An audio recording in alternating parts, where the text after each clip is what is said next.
எனது மாலை வணக்கம்.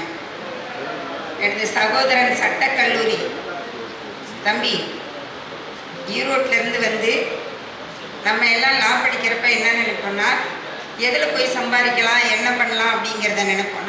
நானே அப்படி தான் நினச்சேன் ஃபஸ்ட் இயர் படித்தப்பயே. ஆனால் நீங்கள் வந்து இந்த வள்ளுவருக்கு இவ்வளவு தூரம் ஒரு முக்கியத்துவம் கொடுத்து பேசுனீங்க பாருங்கள், இதுக்கே உங்களுக்கு ஒரு ஹேண்ட்ஸ் அப்.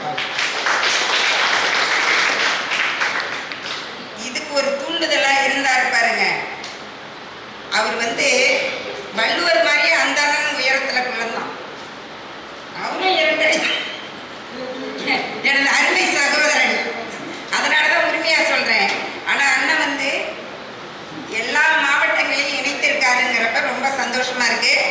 ஸ்பெசிஃபிக்காக சொர்ணராஜ் வணக்கம்.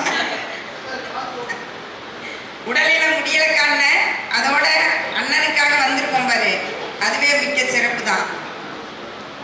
எல்லாரும் வந்து சுயநலத்தோடு இருக்கிறப்ப எல்லாம் இந்த காலேஜ் படிக்கிற நாட்களில் வந்து சந்தோஷமாக ஜாலியாக கொண்டாடுவாங்க. ஆனால் நீங்கள் வந்திருக்கீங்கல்ல தர்மபுரி ஈரோட்லேருந்து வரப்ப, நான் மற்ற யார் ஏன்னா மற்றவங்களாம் எனக்கு தெரியாது அந்தளவு. எனக்கு வந்து பொறியாளர்னு சொன்னால் தான் அவங்க எல்லாருக்கும் தெரியும். அவர் பழனிசாமியை மட்டும்தான் எனக்கு தெரியும், அந்த அண்ணனை மட்டும்தான். திரும்பி இங்கே இருந்த உறவுகள் எல்லாம் எனக்கு வந்து அண்ணன், தம்பி, அப்பா, அம்மா இப்படி உள்ள உறவுகளாக தான் எனக்கு சேர்ந்தாங்க. அந்த மாதிரி வள்ளுவர் வந்து எழுதின ஒரு 2 அடி எழுத்து, 2 அடி தான் அவர். அது வந்து உலக பொதுமறையாக ஆக்கப்பட்டது அப்படின்னு சொல்லி எதனாலன்னு சொல்லி சொன்னால் அதில் உள்ள அர்த்தங்கள். இன்னைக்கு வந்து 1330 குறளும் எங்கேயோ ஒரு கடைக்கோடியில் இருக்கிற ஒரு சின்ன பெண்ணு, 4 வயது பெண்ணு, என்ன ரெக்கார்டில் பேர் வந்தது அந்த பொண்ணோட பேர்.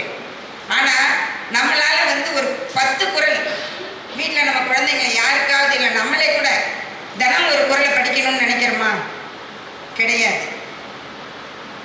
எல்லாருக்கும் இது கம்பர் திருவிழா எடுத்திருக்காங்க, வல்வில் ஓரி திருவிழா எடுத்திருக்காங்க, திருவள்ளுவருக்குன்னு சொல்லி. ஆனால் அன்னைக்கெல்லாம் வந்து உலகெங்கும் இருக்கிற அந்த அதுவும் பொதுவாக சொல்ல போனோம்னா நம்ம இந்தியாவில் அதிகமாக இருக்க அந்த பச்சைக்கோடு மதுக்கடை திறந்திருக்கும்.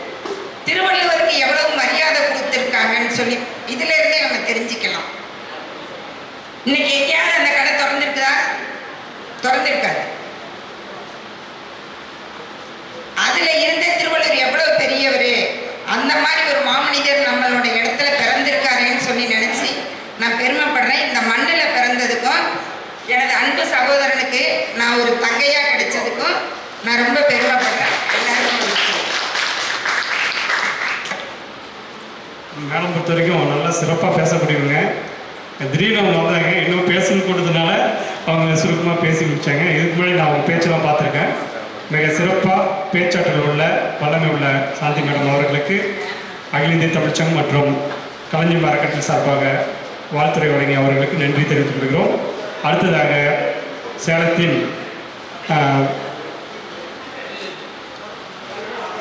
அதற்கு முன்பு நம்ம சிறிபாபு ஐயா ஆன்மீக அணியின் கௌரவ தலைவர், அகில இந்திய தமிழ்ச்சங்கத்தின் ஆன்மீக அணியின் கௌரவ தலைவர் சிட்டிபாபு ஐயா அவர்களை, அதாவது சொற்பொழிவாளர். இவர் வந்து உண்மையிலே வந்து நம்ம நிறைய ஆசீர்வாதம் வாங்கணும்.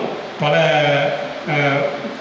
அதாவது சொற்பொழிவில் குறைஞ்சது எனக்கு தெரிஞ்ச ஒரு 1000க்கும் மேலே சொற்பொழிவாற்றியவர். அவர் வந்து மிக சிறப்பாக வாழ்த்துறை வழங்க வருகிறவர்களை வரவேற்கிறோம்.